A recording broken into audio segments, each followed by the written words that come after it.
Louisiana Beer Review Special Edition. Murphy's Stout from Scotland. This can, not Ireland.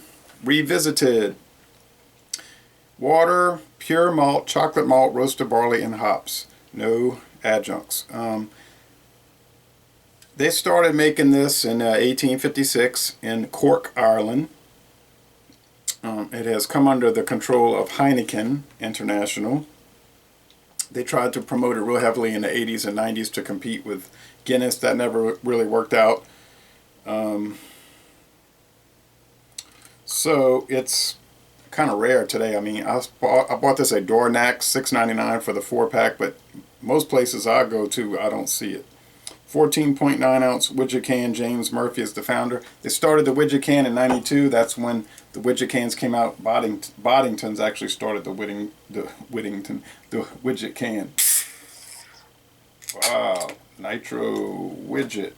And it tells you to tilt the glass 45-degree angle. Some people will tell me, like if I'm pouring a Michelob, you don't know how to pour beer because I pour it straight in.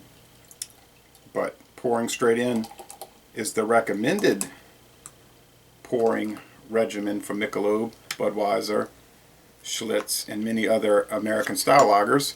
It just depends.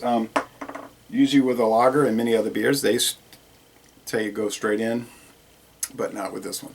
Okay, it's going to build up.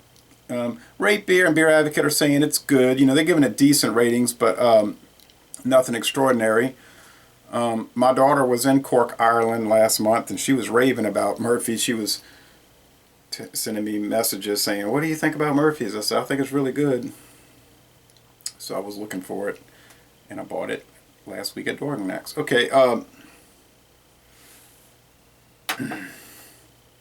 the aroma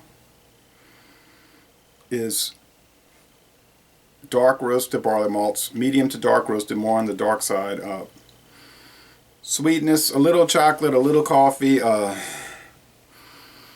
just a wonderful maltiness, creaminess. So if you like a creamy aroma and flavor, it's a dry stout, but if you like these kind of sweet flavors, you would like this. It's more powdery though, I guess, in the mouthfeel than Guinness Draft. Guinness Draft is 4%. This is also 4%. Okay, if you go to Cork, it's very popular there. So they were drinking it on cask there. The rest of the world, not so popular. Alright, well, it's built up a nice cream colored head. I mean, look how delicious that looks. Let's go with the flavor. It's been about 3 years since I've done a review of it.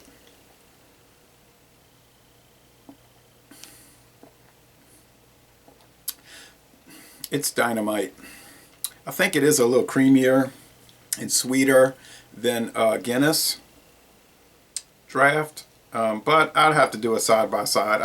We did an examination of Guinness Draft a couple of weeks ago, and I did it out of the bottle, and I wasn't thrilled with that. I think the Guinness Draft does better with the widget can. Okay, it just adds more velvety smoothness to it. And this one here might not be so hot straight out of a bottle. But sweetness, roastiness, there's a good amount of bitterness there, probably from the hops and especially from the char. The malts are so dark that they're like almost burnt. Some shade of chocolate, some coffee.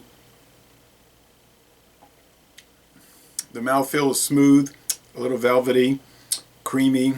In the finishes, you get that powdery dryness now. Powderiness, hard to describe. When you're drinking beers, you just have to kind of think about it. Beautiful lacing, that kind of a sheet of lace.